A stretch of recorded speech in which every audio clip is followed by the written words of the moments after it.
You often find parents who are getting more and more worried, more and more hopeless, and more like feeling like they're crazy because it's like no one's really seeing what I'm seeing or noticing what I'm noticing. Welcome to Motherhood, Aligned and Assigned, where we help guide mothers from symptoms to solutions. We're Dr. Serena and Dr. Veronica Schultz, nervous system specialists helping families discover the missing link in their wellness journey. Join us as we translate complex health challenges into simple, actionable solutions for you and your children. Because your family deserves to thrive, not just survive. So if you've ever felt like your child's struggles came out of nowhere, like one day everything was fine and the next now you're dealing with all of the things, so sleep issues, tons of tantrums and meltdowns, maybe gut problems like constipation, tummy aches, or even just like milestone delays, we are going to walk you through something called the perfect storm. And if you've been around here for the last year, to say we've been here for a whole year, right? You've heard of this, but the cool thing and the way we're going to approach it today is more about how your child's struggles aren't coming out of nowhere. There's actually a very scientific and evidence-based way that we can track your child's struggles and how they've been kind of brewing under the surface, and they just kind of had this like tipping point by the time you show up at our office with all of the things. So if the things that you're experiencing didn't necessarily start when the symptoms showed up, it started way earlier than you think, and that is actually so encouraging to know because when you realize that, you can see everything starts to make sense, and then you know exactly what to do after that. Yeah.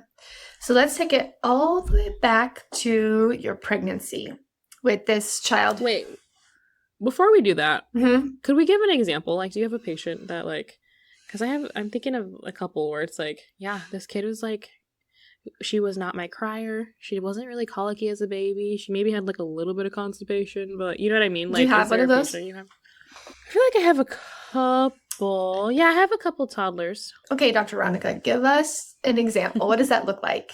Okay. Yeah, like everything was fine. Like it was your good kid, and now they're really struggling.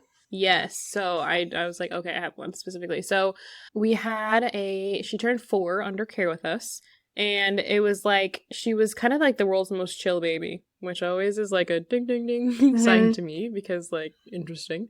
She was a very chill baby. She actually had her milestones mostly on time. There was like a couple that were like maybe months off, but you know, maybe like 1 or 2. The main ones were like right on track, like walking, crawling, rolling over. Those were on track.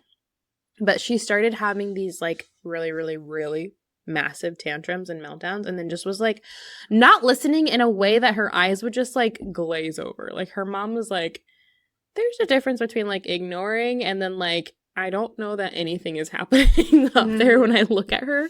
So I was like, okay, that actually makes a lot of sense. And so it was almost like she just went from this like kind of chill, laid back kid to like kind of shut down, but paired with some behavioral struggle. She was still sleeping good, and she still was eating for the most part really, really well. Like everything else was on track. It was just this behavior and this like listening or like logical shutdown that just kept happening. I actually have the same exact patient right now. Like I was doing the intake, asking mom about pregnancy, birth, infancy, and she's like, no, everything was good. He was good until he turned 4. And now we're struggling with behavior and emotional regulation like crazy. So I'd be interested to see in their case histories where your girlie's stress showed up and where my patient's stress showed up, and like that timeline, how they're same and how they're different. Yeah. I think mine would be slightly different. She was adopted. So we don't know all of mom's stuff, but we do know that she was family. Adopted. Like, that's, like, biggest stressor I've found for kiddos in my office is that adoption process. Like, this isn't to make adoptive parents feel guilty because they're giving that child the better home, right, and the one that's necessary, but that is so stressful. And what situation was mom in when she was pregnant to, like, emotional stress, physical stress, chemical stress? Was mom in when she was pregnant to get her into a place where she felt like she couldn't keep baby. Right. Yeah. It wasn't likely just like this isn't working out, but it's It's a very hard decision Mm-hmm. and compounded with a ton of the life factors that are Yeah. happening. So we don't know exactly what her pregnancy looked like, but we do know that she was taken from her mom at a very young age and put into foster care first, and then she was adopted after that. Yeah. So, Wow. yeah. A handful actually of my perfect storm kiddos are adoptive stories. Mm-hmm. And then the patient I'm thinking of that was doing great until, because usually the adopted kiddos are not doing great all the time until they're 4. Right. But the kid I'm thinking of, let's just like, I'll take you guys through our process of the clues we're trying to gather to understand what does this person's perfect storm look like. Okay, so one of the first things we ask Mom is, how was your pregnancy? Was there a lot of stress in your pregnancy, or was it really calm? Did you have fertility struggles and needed a lot of like external support to get pregnant? Right? That's a lot of stress emotionally and physically and chemically. Were you really sick during pregnancy or really anxious or depressed? High stress, fear, unknowns. And what actually I hear often is mom says, like, no, my pregnancy was fine, but my husband did get a new job and we moved across the country. With 2 other children. Right, like that. Yeah. We're just so used to stress as a society that we just forget that like that's what is that? Top 3. 3 of the 5 that job stressors change in the world? And moving are like in the top 3 most stressful things a person could do. And then adding a baby. And then adding a baby to your family. Yeah. That might be the top 3. Yeah. Yeah. and people, and we just like go through life just so casually. Like, no, that was fine. Everyone does that. But it's true. Yeah. But it's like, oh, wait, that's a lot of stuff. So I point out that is in fact stressful. Yeah. And then, I point out that that's stressful because as you're moving through those stressful events, even if you feel like you're handling them well, like me, for example, this is the most stressful season of my life. And I was like, I'm doing great. But I was wrapping up chiropractic school. Chad had already moved to Boise. So I was in Kansas City with Hadley, without Chad, taking my finals, which one of them, if I failed, what was that last class with Dr. Reckelhoff? Oh my gosh. The worst. The radiology class. If you fail that, you have to stay and retake the whole class again. Mm-hmm. Not the I loved his classes. I liked that was but that scary. class was just hard, and it's like the finality and uncertainty. He curved that test to for us too. But I think I got like an A, and I was like, "There's no way." I think he curved it so that I barely passed because I was so involved in that class. I was like obnoxious, answering all the questions. Anyways, I think he's like, "Well, Serena didn't do well, then." Probably everyone is struggling. Anyways, very stressful. Then I had to finish packing our pod with just me and Hadley. And like I had a sub-family come over. Like between finals. So that the pod could leave on time. And then I moved. And then the whole process like checking out of clinic and getting all his signatures to leave the outpatient clinic at school. Anyways. So I thought I was handling all of those things very well, considering. Mm-hmm. And we moved here. I started interning for Dr. Dillon September through December. Then had to go back and like graduate and all of those things. And we got pregnant in January. And then that spring, I was the most sick for the longest period of time. Like we had 3 or 4 stomach bugs. While I was freaking pregnant, like our whole family. And I went to a chiropractor functional medicine guy, and he was like, no, I'm not stressed. I'm fine. He's like, you literally have done 3 of the most stressful things a human can do. Your nervous system is shot. Your immune system can't keep up with that stressed out nervous system. Is basically what he was saying in my words now, like 3 years later. And, like, of course, you're sick.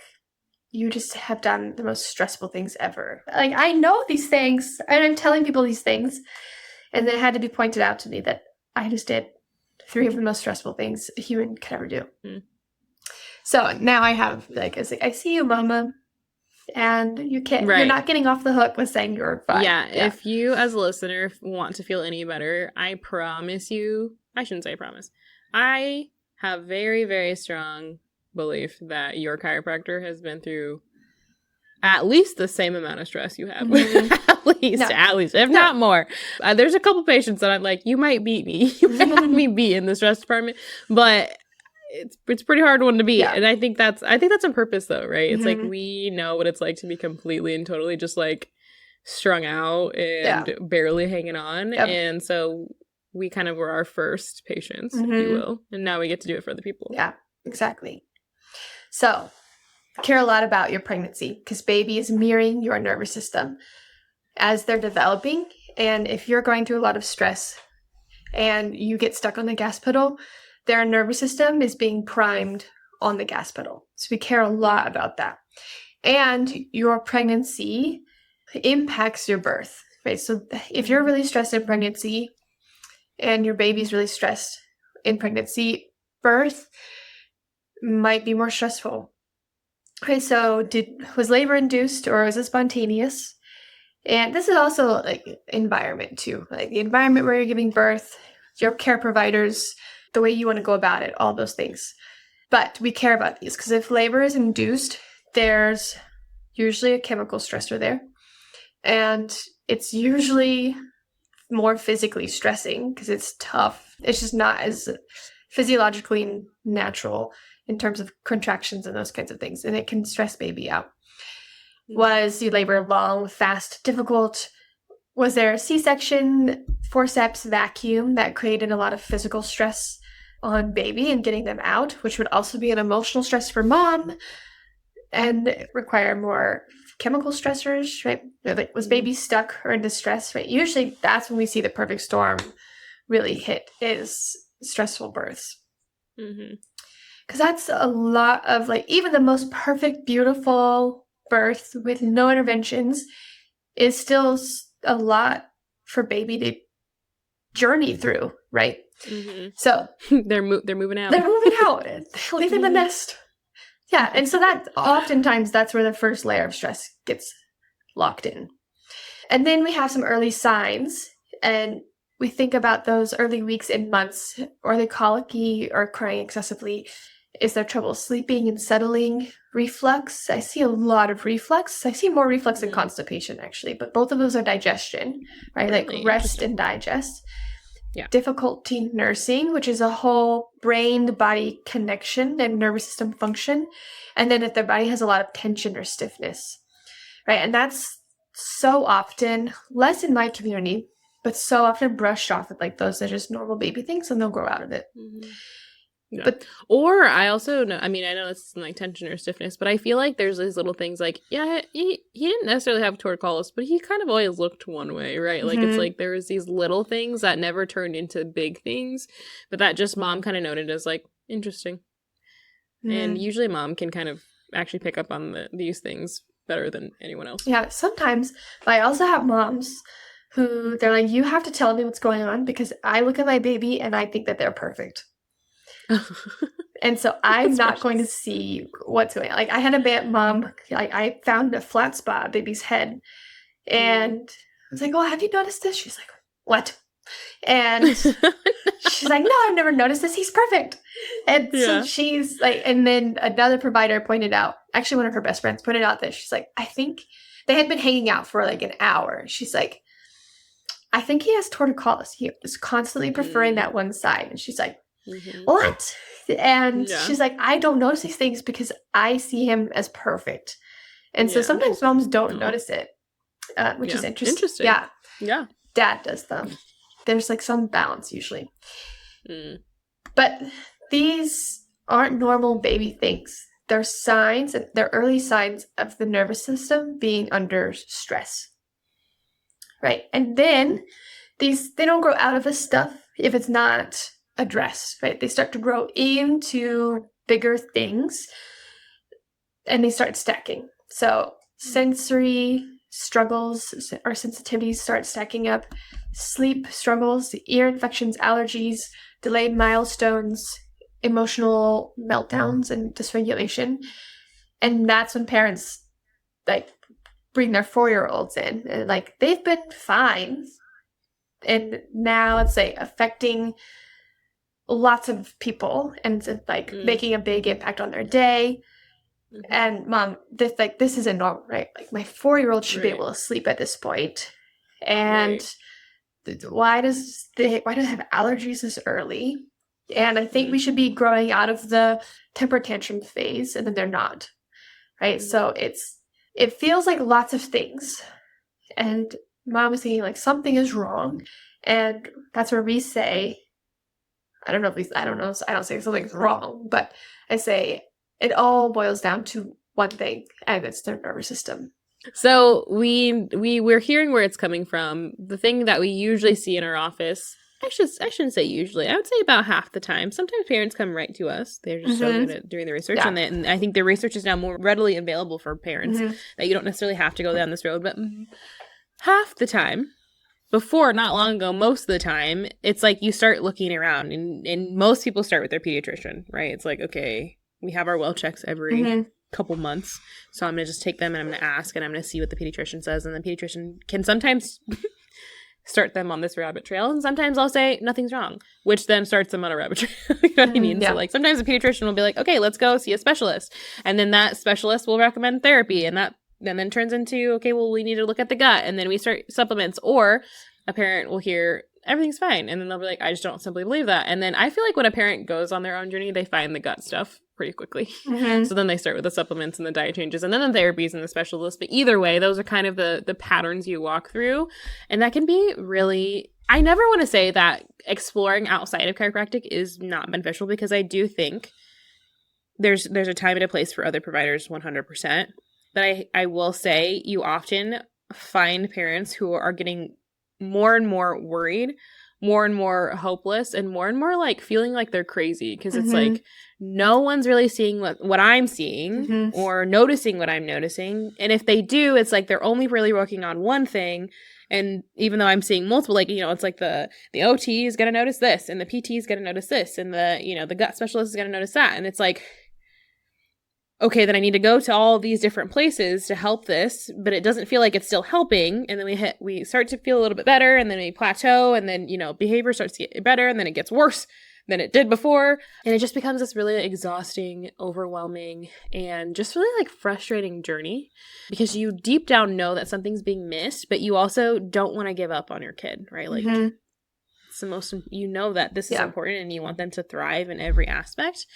And so that's why I said it's exciting to know this journey, because in this world of chiropractic, where we're focusing on the nervous system, you find a lot of the answers you've been searching for. And I think that's why this job is so cool, is even before we get you on a care plan, like that's why I always say, just come in and get your exam done, because at the very least, you will be seen and understood. And I think that's a huge aspect of a parent's journey, especially when they've been on this rabbit trail of like nothing is clicking, nothing is coming together. But after your scan, we do your history. And I've been telling people lately, I'm like, this is a big scavenger hunt for me. Not to like downplay what you're going through, because I know it's like hard and serious. But honestly, I really am like, we just kind of find the little thread line of all the things, and then we trace it back to this. And so I like to play this little game with parents where I'm like, here's where I'm anticipating what your scans are going to look like. And I would say 90% of the time it's true. The other 10%, it's the opposite of what I think, because we have shut down in the area instead of overactivity. It's like, there's a little shift that has happened where they're in what stage. you were expecting. Exactly. Exactly. So even still, it's like the same region, because it's, once you know the nervous system, you can track just about anything. And then the parents can then see a visual of what they feel like. They almost felt crazy. Like they almost feel like it didn't exist, but they knew it did exist. And so that's the like encouraging part about bringing your child in to get scanned and to do your history, is hearing the doctor say, you're not crazy. Actually, what you've noticed here, here, and here makes sense because of this. And I'm going to show you a visual about what you've been seeing all along. And so that right in there can often have parents exhaling of like, okay, I did it. Like I'm in the right spot. Yeah.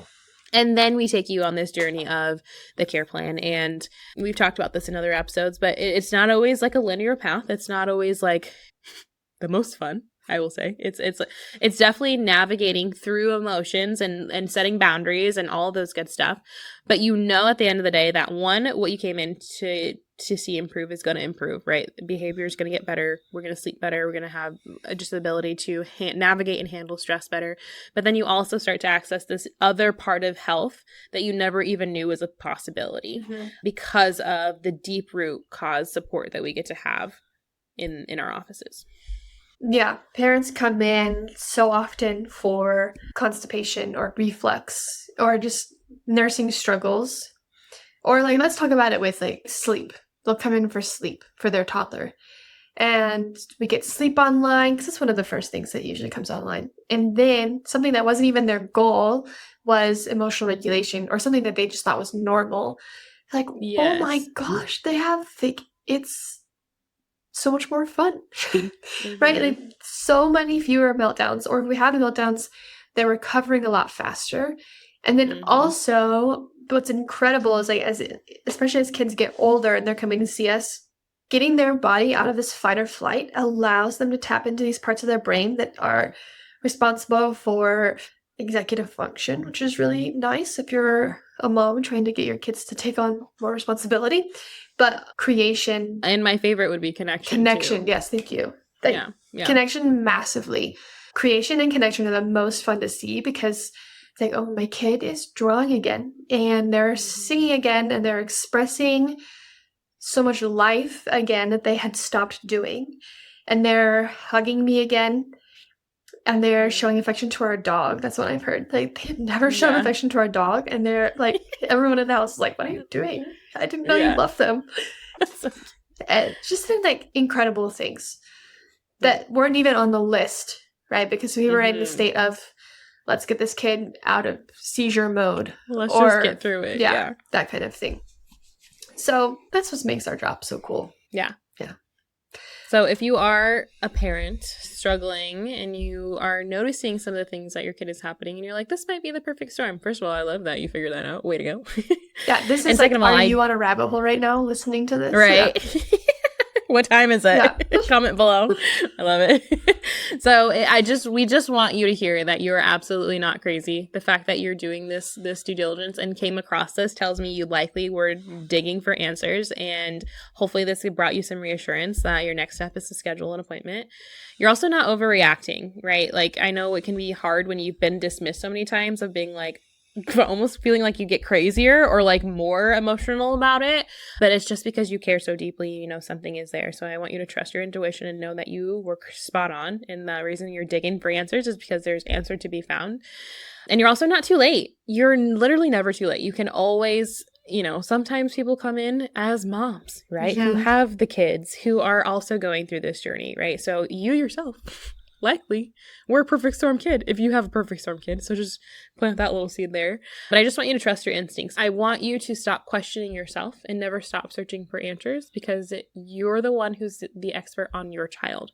We are the expert on the nervous system. And when those two worlds come together, everything just starts to make more sense.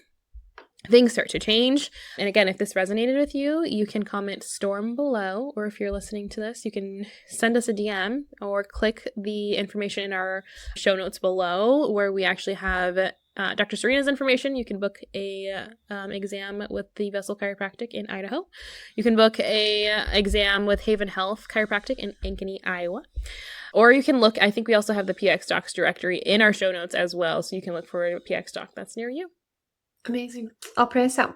Dear Lord, thank you for the incredible honor to serve our communities and to help this beautiful creation that you've designed get out of this perfect storm that exists in our fallen world so that they can express life the way you designed them to express it. In your name I pray. Amen. Amen. Thank you for joining us on Motherhood, Aligned and Assigned. We hope today's episode helped you connect the dots in your family's health journey. Remember, this is where nervous system health meets motherhood wisdom. Until next time, we're Dr. Veronica Schiltz and Dr. Serena Kaufman, supporting you as you nurture your family's well-being. Because when you're aligned, everyone thrives.